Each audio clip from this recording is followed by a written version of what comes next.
Eso es una ventaja, ¿no? Bienvenidos, es una alegría muy grande estar aquí con ustedes esta mañana. Siempre me encanta mucho poder estar en Quito. Desde que estoy en el avión me encanta ver, porque es verde Quito, ¿no?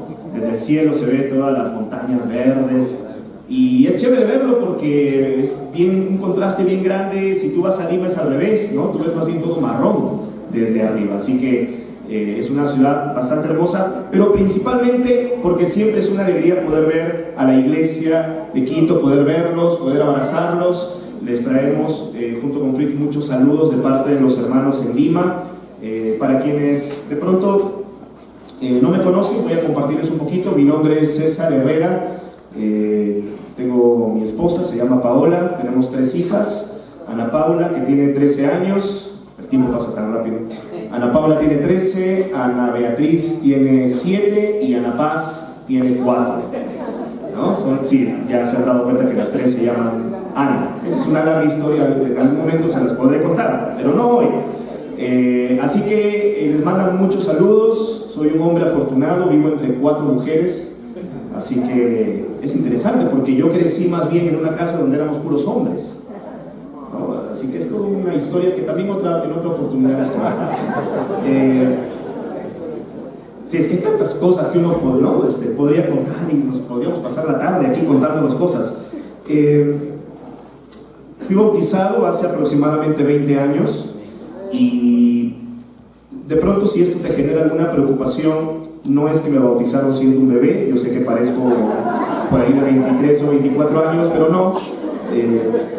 Tenía 18 años en ese tiempo y bueno, de hecho la iglesia en Lima el próximo mes está de aniversario. Cumplimos 20 años con la iglesia ahí en Lima, Perú. El domingo 21 vamos a tener nuestro servicio de aniversario, así que están invitados, ¿no? Todos los que quieran acompañarnos y visitarnos siempre van a ser muy, muy bienvenidos. Quería compartirles algunas cosas muy animantes que están pasando en la iglesia en Lima. El año pasado, a fines del año pasado, se me acercó un hermano en la iglesia, un hermano que tiene mucho tiempo en la fe, y me dijo: César, he estado pensando en algo y quiero compartirte lo que he pensado. Y dije: bueno, cuéntame.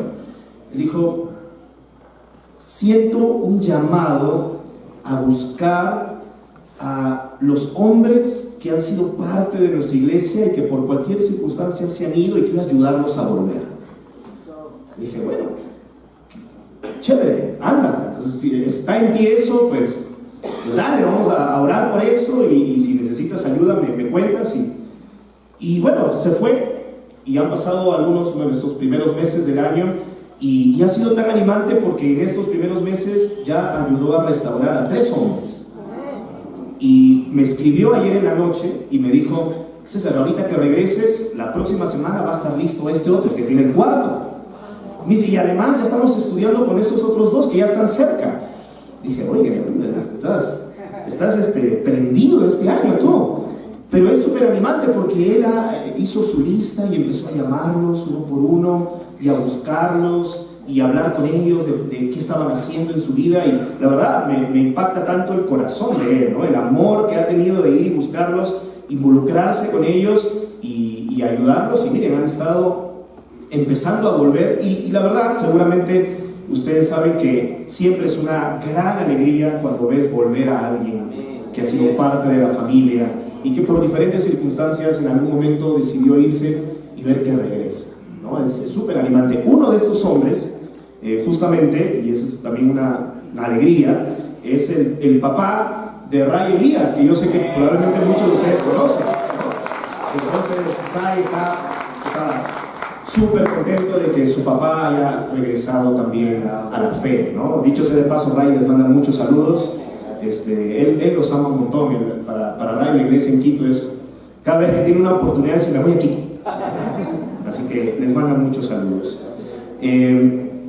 Tuvimos también algunos bautismos este año y uno de ellos fue la verdad, bien animante, porque hace algunos meses recibimos la visita en Lima de un grupo de hermanos de la Iglesia del Valle en Texas, que es una iglesia con la que tenemos una relación bastante cercana.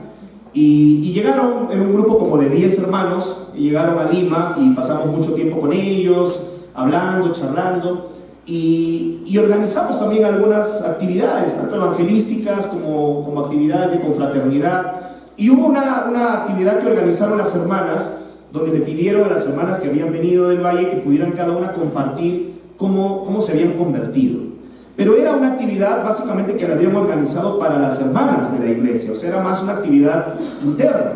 Y una hermana que no estuvo cuando se dio el anuncio, se enteró ese mismo día y llamó por teléfono y dijo: tengo una amiga que ya la había invitado para que venga a esta reunión. Entonces, ¿está bien si la llevo o no la llevo? Dijo: bueno, pues si ya la invitaste, que vaya, no hay ningún problema. Así que estaban todas las hermanas y esta amiga que ella la había invitado para que también participe. Y bueno, esta amiga llegó y ella, tú te imaginas, ¿no?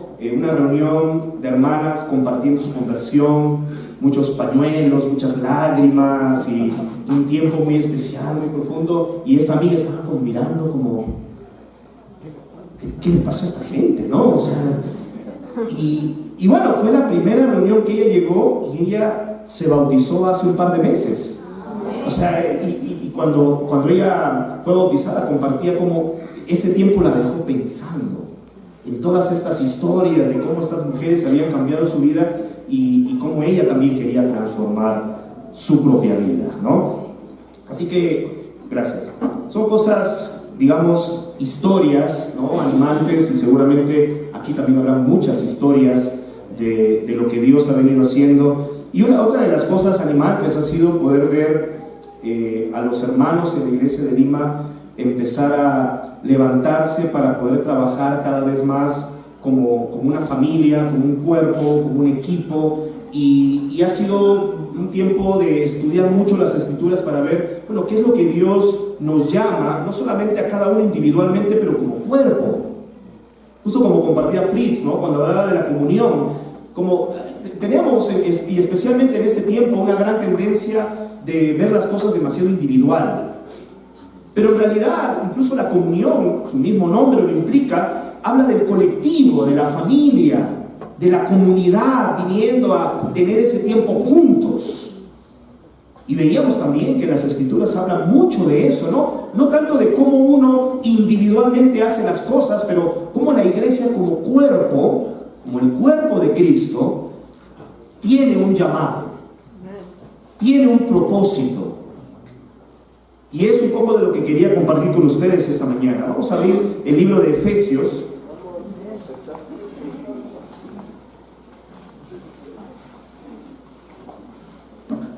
Acompáñenme en una oración, por favor. Querido Padre, te damos gracias por este tiempo. Gracias por la oportunidad que nos da de estar aquí juntos en Quito. Te pedimos tanto, Señor, que nos acompañes a través de tu palabra para poder aprender de ella, que nos des un corazón humilde para poder permitir que penetre en nuestro corazón y que produzca los frutos que tú quieres que produzca en nosotros. Te amamos, Señor, te pido que nos guíes en este estudio de tu palabra para que podamos apegarnos fielmente a ella. Gracias por tu Hijo, porque sin Él nada de esto sería posible. En su nombre te oramos. Amén. Amén.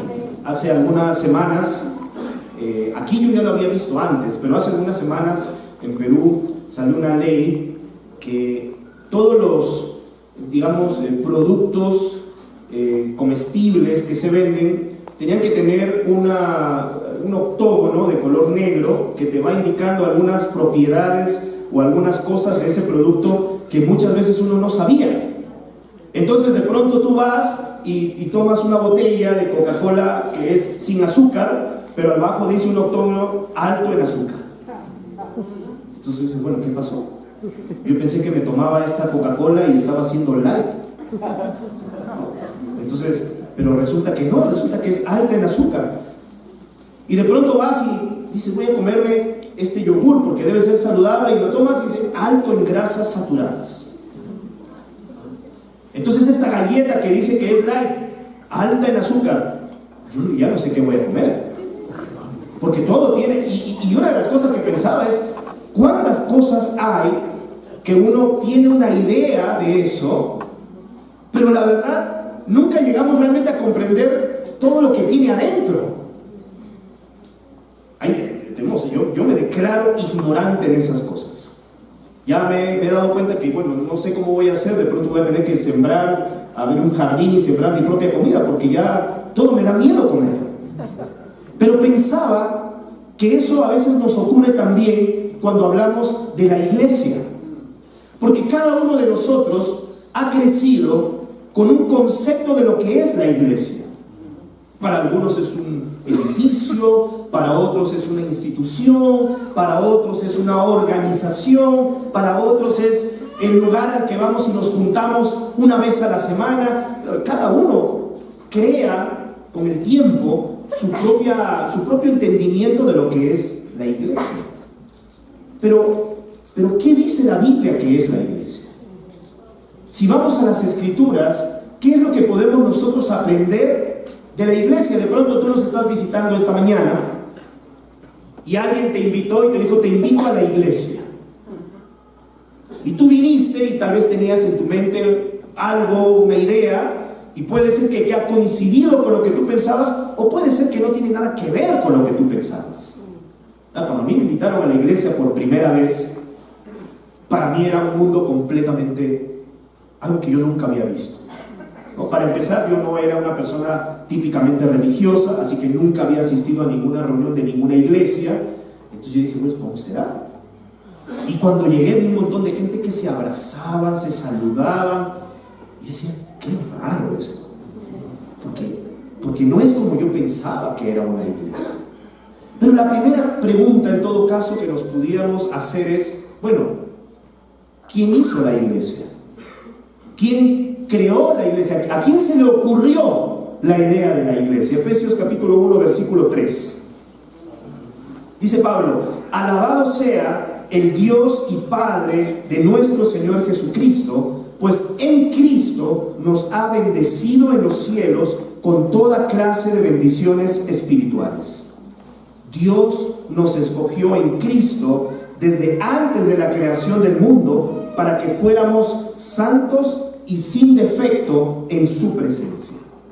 Por su amor nos había destinado a ser adoptados como hijos suyos por medio de Jesucristo, hacia el cual nos ordenó según la determinación bondadosa de su voluntad. Esto lo hizo para que alabemos siempre a Dios por su gloriosa bondad con la cual nos bendijo mediante su amado Hijo. En Cristo, gracias a la sangre que derramó, tenemos la liberación y el perdón de los pecados.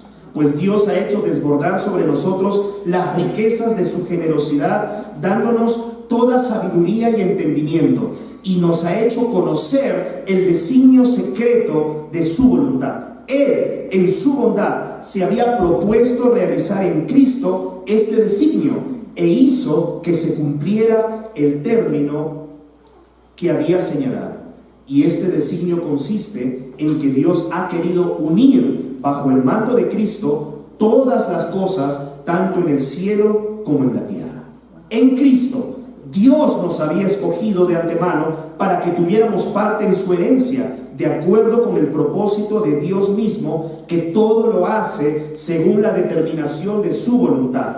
Y Él ha querido que nosotros seamos los primeros en poner nuestra esperanza en Cristo, para que todos alabemos su glorioso poder. Gracias a Cristo, también ustedes que oyeron el mensaje de la verdad, la buena noticia de su salvación, y abrazaron la fe, fueron sellados como propiedad de Dios con el Espíritu Santo que Él había prometido. Este Espíritu es el anticipo que nos garantiza la herencia que Dios nos ha de dar cuando haya completado nuestra liberación y haya hecho de nosotros el pueblo de su posesión, para que todos alabemos su glorioso poder. Cuando tú lees esta primera parte, que es el inicio de la carta que Pablo escribe a los Efesios, Pablo empieza hablando de que esto que nosotros vemos como la iglesia no es algo que se le ocurrió a alguien. No es que alguien un día se levantó y dijo, hagamos una iglesia, creemos una iglesia. No, Pablo nos dice, esto es de Dios. Dice en primer lugar que es el Padre el que nos ha bendecido, que es el Padre el que nos escogió. Y luego de eso, fíjate cuántas veces aparece esta frase, en Cristo. Dice, en Cristo nos ha bendecido, nos escogió en Cristo. Dice además, versículo 7, en Cristo, gracias a la sangre que derramó. Más abajo, versículo 9, en su bondad se había propuesto realizar en Cristo este designio, unir bajo el mando de Cristo. Versículo 11, en Cristo Dios nos había escogido. Versículo 12, poner nuestra esperanza en Cristo. Versículo 13, gracias a Cristo. Es el Padre y es Cristo, y además se añade el Espíritu Santo como sello que garantiza, como anticipo de la herencia que Dios nos ha de dar. Entonces, cuando hablemos de la iglesia, y de pronto vemos la iglesia y decimos, bueno, esta es la iglesia, pero y tenemos algunas cosas que cambiar, o varias cosas que cambiar, y tenemos nuestros defectos y nuestras virtudes, y tal vez no somos perfectos, pero eso no significa que esto es de hombres. Eso no significa que esto se le ocurrió a personas. Esto es de Dios. Es lo que Dios hizo. El Padre, a través del Hijo y el Espíritu Santo, como garantía de que esto es de Dios. Entonces, ese es un inicio poderoso de Pablo. No estamos hablando de algo humano, no estamos hablando de una empresa, no estamos hablando de una institución, no estamos hablando de una organización, no estamos hablando de un club, no estamos hablando de un equipo, no estamos hablando de nada humano. Estamos hablando de la iglesia de Dios. Entonces, si Dios la hizo, lo siguiente que nos preguntaríamos es, bueno, ¿y con qué la hizo? Porque algo tan sagrado y tan grande y tan magnífico, porque tú lees esto y suena algo como, wow, eso es grandioso. Entonces, los insumos, la materia prima con la que Dios hizo esto, debe ser también algo así de magnífico. Bueno, capítulo 2, versículo 1. Antes, ustedes estaban muertos a causa de las maldades y pecados en que vivían, pues según los criterios de este mundo, seguían los criterios de este mundo y hacían la voluntad de aquel espíritu que domina en el aire y que anima a los que desobedecen a Dios. De esa manera vivíamos también todos nosotros en otro tiempo, siguiendo nuestros malos deseos y cumpliendo los caprichos de nuestra naturaleza pecadora y de nuestros pensamientos. A causa de eso, merecíamos con toda razón el terrible castigo de Dios, igual que a los demás. Pero Dios es tan misericordioso y nos amó con un amor tan grande que nos dio vida juntamente con Cristo cuando todavía estábamos muertos a causa de nuestros pecados. Por la bondad de Dios han recibido ustedes la salvación. Y en unión con Cristo Jesús nos resucitó y nos hizo sentar con Él en el cielo. Hizo esto para demostrar en los tiempos futuros su generosidad y su bondad para con nosotros en Cristo Jesús, pues por la bondad de Dios han recibido ustedes la salvación por medio de la fe. No es algo que ustedes hayan conseguido, sino que es un don de Dios. No es el resultado de las propias acciones, de modo que nadie puede gloriarse de nada, pues es Dios quien nos ha hecho. Él nos ha creado en Cristo Jesús para que hagamos buenas obras, siguiendo el camino que Él nos había preparado de antemano. ¿Con qué hizo Dios la iglesia? Con gente muerta.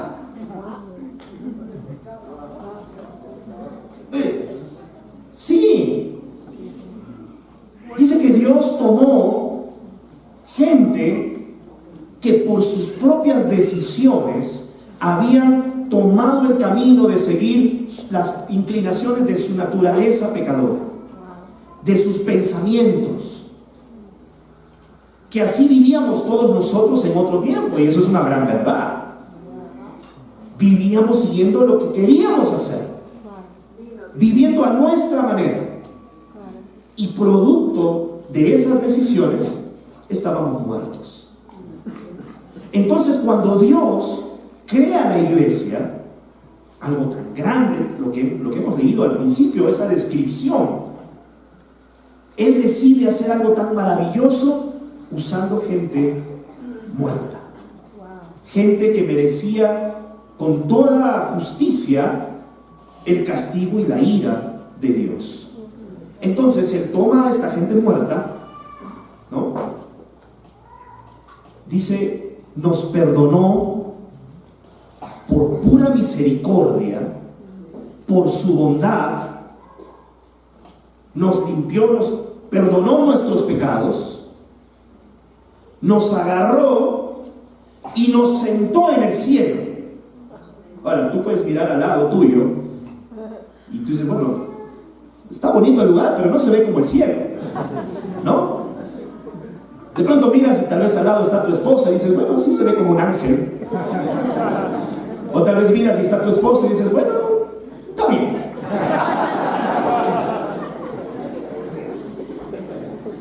Pero no es el cielo.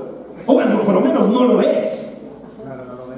Pero espiritualmente hablando, y esta es una realidad porque es la palabra de Dios, literalmente lo que Él hizo fue nos sacó del fondo, nos limpió, nos perdonó y nos sentó en el cielo.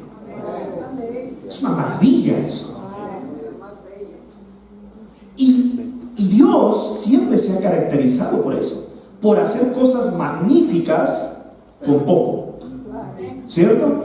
Me hace pensar en Gedeón, por ejemplo, que va a enfrentar un gran ejército y reúne él gente, bastante gente, pero que aún así no le daba para enfrentar un ejército tan grande, y va y dice, bueno, esta es mi gente, y Dios dice, no, son muchos, deja que se vayan los que tienen miedo, se va un montón.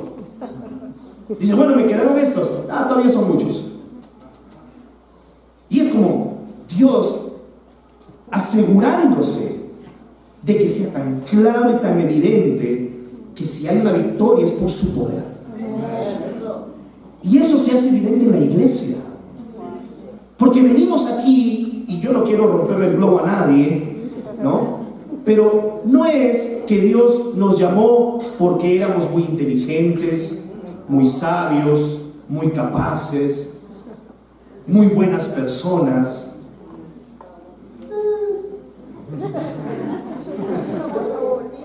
En Corintios, Pablo lo hace incluso más claro. Él dice, Dios nos llamó porque Él quería llamar a lo que el mundo tiene por insignificante, por poca cosa. Yo escucho, cuando escucho esa, leo esa, me acuerdo, me hace pensar en Don Ramón en El Chavo del Ocho, ¿no? Como, ahí nomás, no me gustan los halagos en público, ¿no?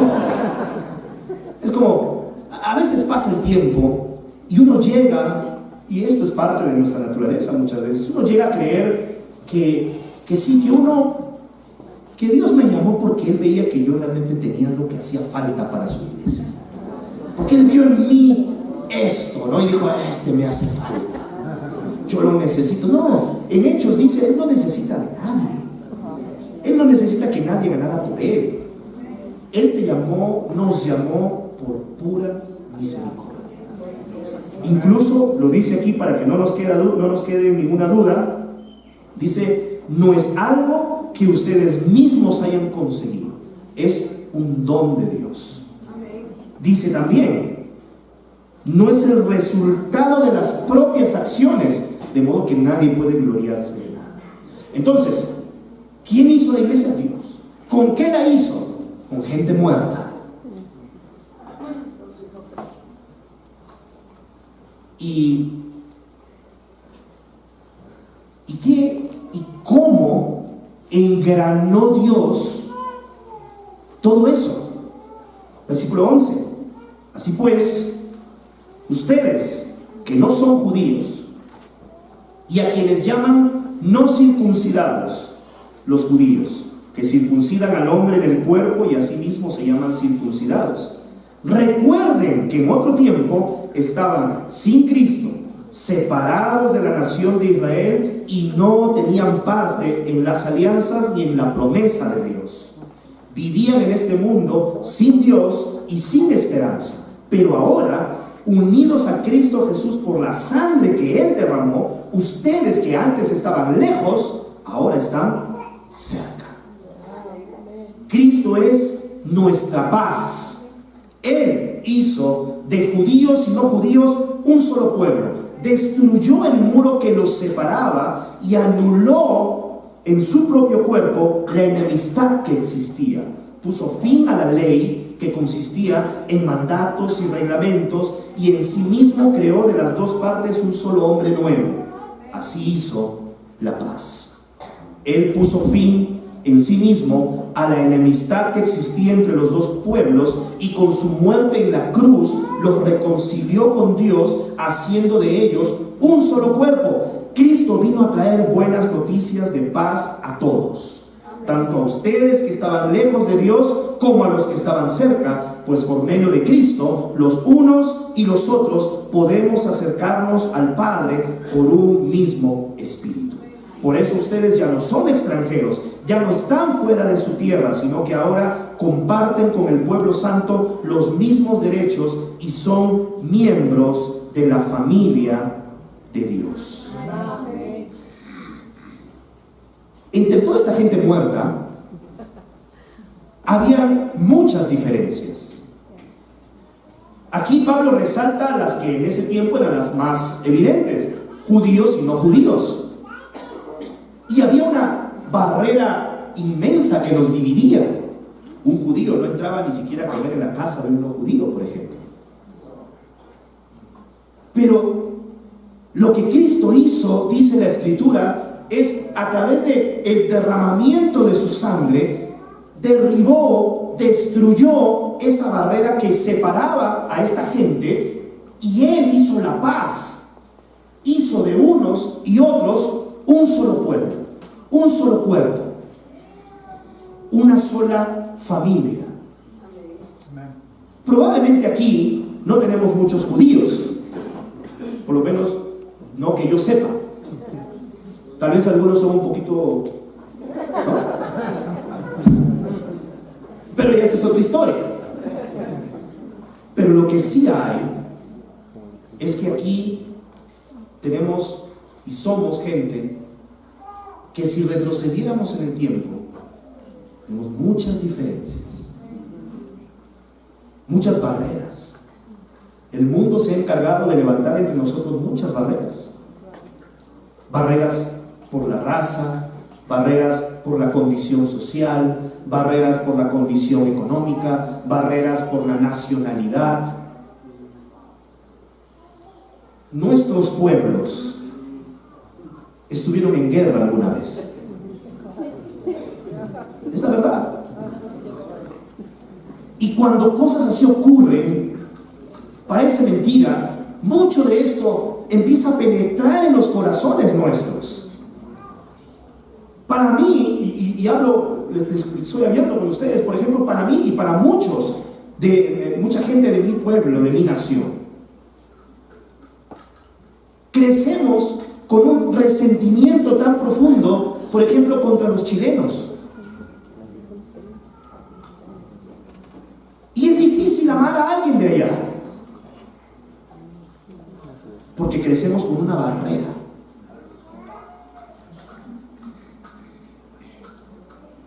Cada uno de ustedes pueden pensar en eso. ¿Qué barreras se levantaron a lo largo de tu vida?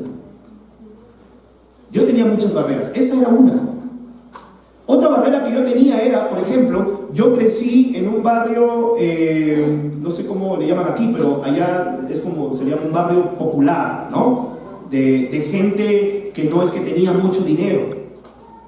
Y entonces nosotros crecíamos en este barrio y siempre nuestra mirada era, no, no, es que la gente que tiene dinero, qué fácil es para ellos salir adelante, pero para nosotros sí nos cuesta, porque tenemos que esforzarnos y tenemos que trabajar, pero mira, para ellos todo es fácil, y entonces empiezan a crear barreras. Cuando yo llegué a la iglesia, al inicio, para mí era una batalla poder ver a gente que yo identificaba como gente de dinero o de una condición económica más alta que la mía, y no me podía sentir unido porque tenía barreras. Pero Cristo vino para derribar esas barreras. O sea, si cuando vemos la iglesia, tal vez tú vienes y tienes, no sé, 5, 10, 20 años en la iglesia y ya para ti llega a ser algo como normal. Pero la verdad es que ver la iglesia, cuando yo veo la iglesia aquí, cuando veo la iglesia en Lima, o las iglesias que yo visito, y veo gente de diferente color, de diferente condición social, de diferente lugar donde viven, algunos vienen de lejos, otros vienen de cerca, y llegan y se abrazan como hermanos, y se reúnen para hablar de sus corazones, eso es un milagro. Eso es lo que Cristo logró con su sangre. Él hizo la paz. Yo creo que siempre necesitamos preguntarnos, ¿hay alguna barrera que yo sigo buscando levantar? Tal vez porque alguien no ve las cosas como yo las veo. A veces eso pasa mucho también. No es que yo veo las cosas así y él las ve diferente, entonces no, yo no puedo estar unido con él.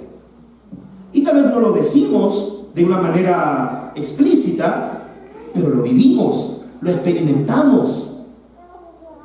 Siempre necesitamos volver a recordar, Cristo es nuestra paz. Él se entregó para que esas barreras fueran derribadas y para hacer de nosotros un solo cuerpo, una familia.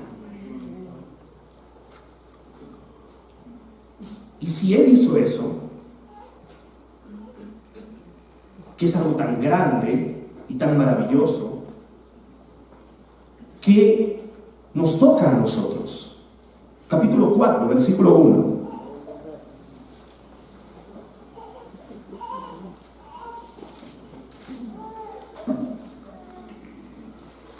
Dice: por eso yo, que estoy preso por la causa del Señor, les ruego que se porten como deben hacerlo los que han sido llamados por Dios, como lo fueron ustedes. Sean humildes y amables, tengan paciencia y sopórtense unos a otros con amor. Procuren mantener la unidad que proviene del Espíritu Santo por medio de la paz que une a todos. Hay un solo cuerpo y un solo espíritu, así como Dios nos ha llamado a una sola esperanza. Hay un solo Señor, una sola fe, un solo bautismo. Hay un solo Dios y Padre de todos, que está sobre todos, actúa por medio de todos y está en todos.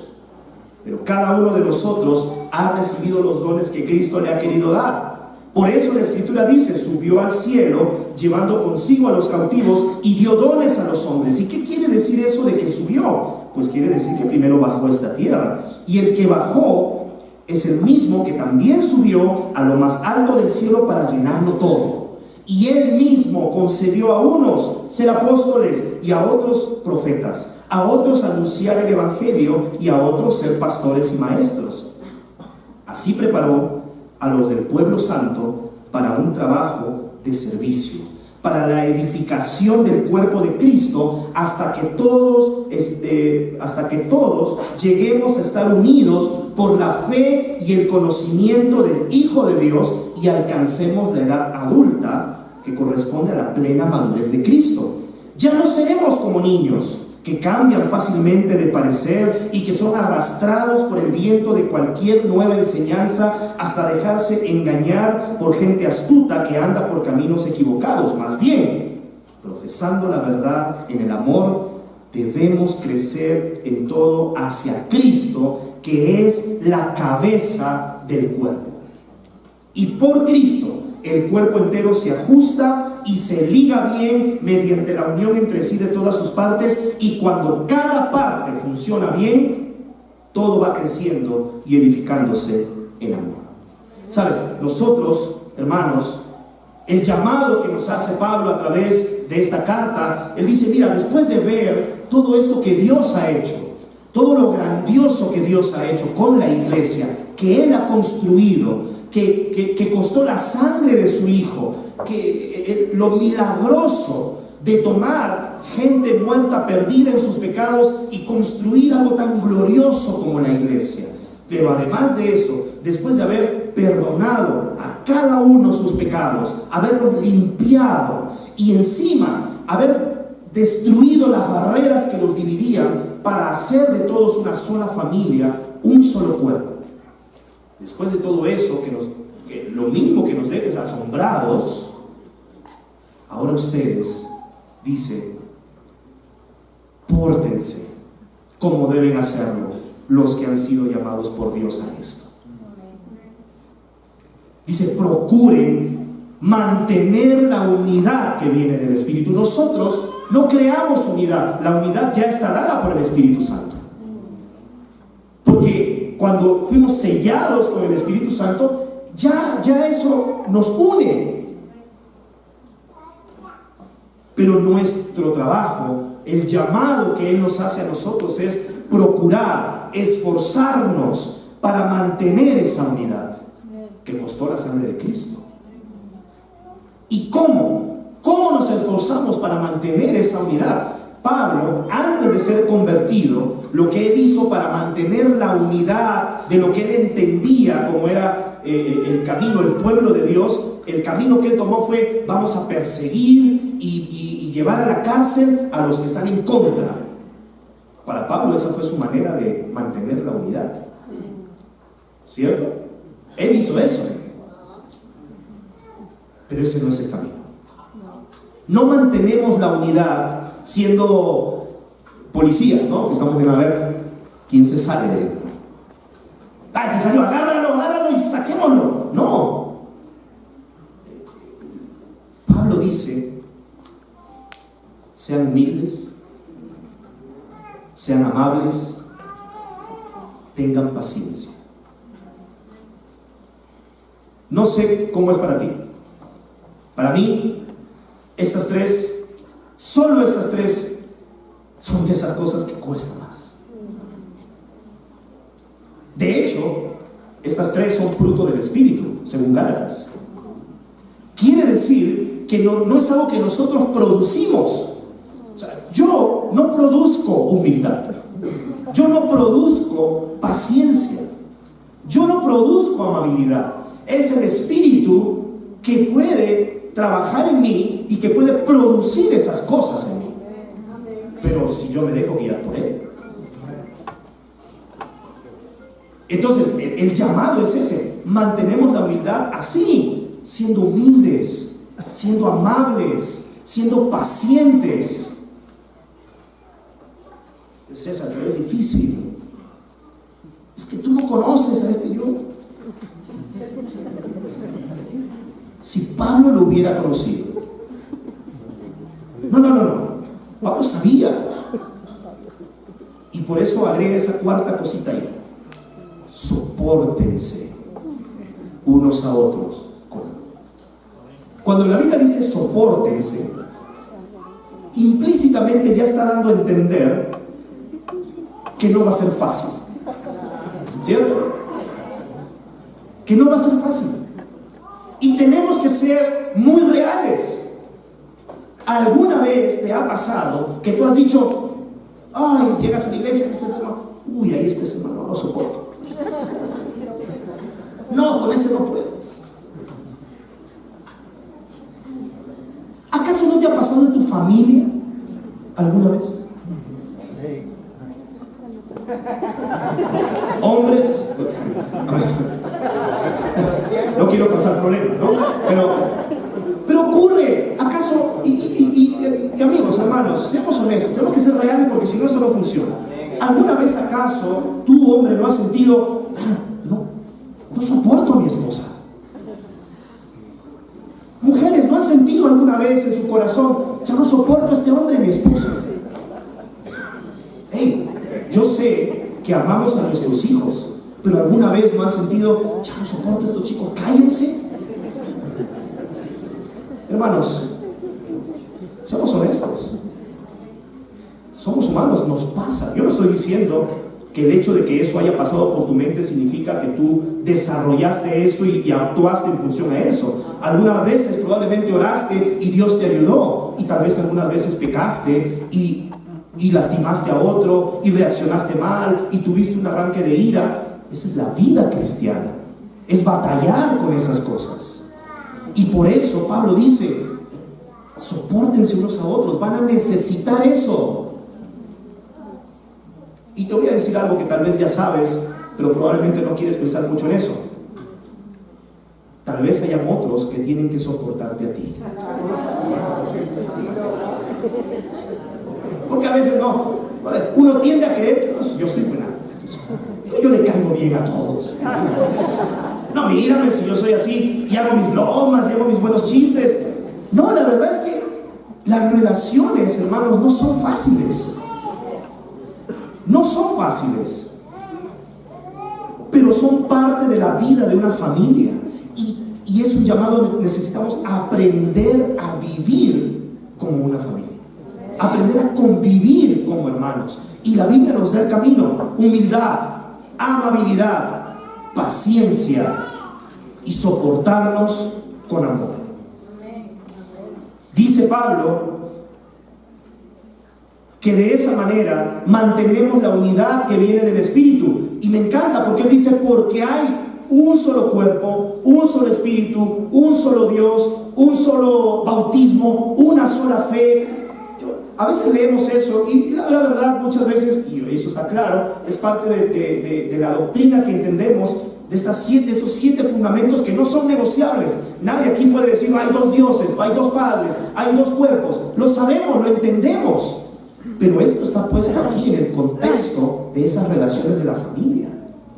¿Por qué razón yo necesito ser humilde, ser paciente, ser amable, soportar a mi hermano y que me soporten a mí también con amor? Porque no hay más donde ir. Porque hay un solo cuerpo. Si este es un solo cuerpo y yo no puedo soportar, ¿a dónde me voy a ir? Y si hay un solo Padre que está en todos, que actúa por medio de todos, entonces, ¿por qué razón me habría yo de separar de mi hermano si tenemos un solo Padre? ¿Que voy a buscarme otro Padre? ¿Voy a buscar otro cuerpo? ¿Voy a buscar otro espíritu? ¿Voy a buscar otro bautismo? ¿Otra fe? No hay. Solo hay uno. Y como solo hay uno, nos toca ser humildes, amables, pacientes y soportarnos con amor. Para eso Dios, dice, repartió dones en la iglesia. Y a unos les dejó ser apóstoles, y a otros profetas, y a otros maestros, y a otros anunciar el evangelio. ¿Para qué? Dice, para que a través de estos dones que Dios repartió, de estos roles que algunos van a tener en algún momento de su vida, y que no son necesariamente eternos, un día lo tendrás y tal vez otro día no. Y eso no es lo que te define, no es lo que eres, es el rol de acuerdo al don que Dios te dio, en el que sirves en un determinado momento. Pero Dios lo dio, dice la Biblia, para que a través de esto, estos hermanos que tienen estos roles preparen al pueblo santo para un trabajo de servicio. O sea, no es que Dios dio los dones para que estos, el evangelista, el maestro, el pastor, ellos son los que van a servir a toda la iglesia. No. Porque entonces eso generaría una división de los que sirven y los servidos. Y nosotros no hemos sido llamados a ser servidos, sino a servir.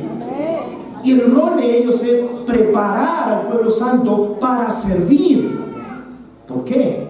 Porque entonces, si cada uno asume su rol de servicio y lo pone, valga la redundancia, al servicio de la iglesia, entonces el cuerpo, aquí lo dice claro, hasta que todos lleguemos a estar unidos por la fe, por el conocimiento del Hijo de Dios, y alcancemos la edad adulta, la plena madurez. La visión para la iglesia es que lleguemos a la madurez. Me encanta porque dice hasta que lleguemos a estar unidos. Pero dice, pero espérate, no que ya estábamos unidos por el Espíritu Santo. Pero la unidad se construye también, se fortalece. Es como que tú te casas y tienes tus hijos. Ok, ya, por el hecho de que nacieron del mismo papá y mamá, ya son hermanos. Pero una cosa es ser hermanos porque nos une un papá y una mamá, y otra cosa es ser hermanos por la relación que construimos, por la confianza, por el amor, porque nos ayudamos, porque nos amamos. Sí, ya estamos unidos porque somos hijos de un mismo Padre, porque tenemos el mismo Espíritu. Pero nos toca seguir trabajando para seguir construyendo y fortaleciendo esa unidad que viene del Espíritu Santo, pero que somos llamados a construir para conocer más, dice, hasta que lleguemos al conocimiento del Hijo de Dios, hasta que lleguemos a la plena madurez, para no ser como niños que un día pensamos una cosa y el otro día otra, o que nos dejamos llevar por nuestra propia naturaleza. La madurez nos va a permitir esa estabilidad, el mantener la familia en amor. Y dice que cuando el cuerpo entero se ajusta, se liga bien mediante la unión de sus partes, dice, cuando cada parte funciona bien. ¿Cómo estás funcionando? Es una buena pregunta para hacernos, ¿no? Bueno, incluso, ¿estoy funcionando? Sería la primera pregunta, ¿no? Bueno, ¿estoy funcionando? ¿Y cómo estoy funcionando? Porque ahí te das cuenta que si para que la iglesia alcance eso se requiere que cada uno funcione bien, tú eres importante y valioso para esta familia. Cada uno es valioso para esta familia. Y para ir terminando, perdonen si me he extendido un poco, para ir terminando, versículo 17, dice, esto pues es lo que les digo y les encargo en el nombre del Señor, que ya no vivan más como los paganos, los cuales viven de acuerdo con sus equivocados criterios y tienen oscurecido el entendimiento. Ellos no gozan de la vida que viene de Dios porque son ignorantes a causa de lo insensible de su corazón. Se han endurecido y se han entregado al vicio, cometiendo sin freno toda clase de cosas impuras. Pero ustedes no conocieron a Cristo para vivir así, pues ciertamente oyeron el mensaje acerca de Él y aprendieron a vivir como Él lo quiere, según la verdad que está en Jesús. Por eso deben ustedes renunciar a su antigua manera de vivir y despojarse de lo que antes eran, ya que todo eso se ha corrompido a causa de los deseos engañosos. Deben renovarse espiritualmente en su manera de juzgar y revestirse de la nueva naturaleza creada a imagen de Dios y que se distingue por una vida recta y pura basada en la verdad. Por lo tanto, ya no mientan más, sino diga cada uno la verdad a su prójimo, porque todos somos miembros de un mismo cuerpo. Si se enojan, no pequen, que el enojo no les dure todo el día. No le den oportunidad al diablo. El que robaba, deje de robar y póngase a trabajar, realizando un buen trabajo con sus manos para que tenga algo que dar a los necesitados. No digan malas palabras, sino solo palabras buenas, que edifiquen a la comunidad y traigan beneficios a quienes las escuchen. No hagan que se entristezca el Espíritu Santo de Dios, con el que ustedes han sido sellados para distinguirlos como propiedad de Dios el día en que Él les dé la liberación definitiva. Alejen de ustedes la amargura, las pasiones, los enojos, los gritos, los insultos y toda clase de maldad. Sean buenos y compasivos unos con otros y perdónense mutuamente como Dios los perdonó a ustedes en Cristo. ¿Sabes? Aquí habla de cómo aplicamos esto. Y dice varias cosas, ¿no? El que robaba ya no robe, el que mentía ya no mienta. Pero, ¿sabes? Esto tiene mucho que ver con cuál es tu naturaleza. Y ahí cada uno tiene que pensar. Entonces, yo soy llamado a ser parte de este cuerpo y a servir en este cuerpo, pero no según mis criterios o los criterios de mi antigua manera de pensar. o de mi naturaleza, porque la verdad, en nuestra naturaleza pecadora, ¿qué éramos? ¿Sí? ¿Qué éramos? O sea, si tú te pones a pensar, dice, a ver, tú, Julianita, ¿cuál era tu naturaleza? Bueno, mi naturaleza, antes de conocer a Dios, yo era chismosa, era buena amiga, era habladora y también crítica. Excelente, ese va a ser tu rol en la iglesia. No tiene sentido, ¿verdad? O sea, no existe en la iglesia el rol del crítico, no existe en la iglesia el rol del que juzga, no existe en la iglesia el rol del chismoso. Entonces entendemos que llegar a la iglesia no se trata de traer mi antigua manera de pensar o mi naturaleza pecadora. Ojo, pecadora. Puede ser de que uno tenía cosas que eran buenas cualidades y las puedes poner al servicio de la iglesia. Eso está bien, pero hablo de aquellas cosas pecaminosas. Y parece obvio, pero déjenme decirles, a veces no es tan obvio. A veces no es tan así. A veces uno cree que sus criterios humanos que tenía son también pertinentes dentro de la familia de la fe. Y no es así. Entonces necesitamos examinarnos cada uno y pensar cuál es mi naturaleza y de qué manera me estoy despojando de ella. Y así como de pronto para el que era la mentira, Pablo le dice, el que mienta, no, el que mentía ya no mienta, o aquel que su naturaleza era robar, que ya no robe, también se aplica a otras cosas. El que era crítico, ya no critiques. El que era chismoso, que no chismee. El que no toleraba a otros, tolera. El que no amaba, que ame. El que no servía, que sirva. Cada uno puede mirar eso. ¿Por qué?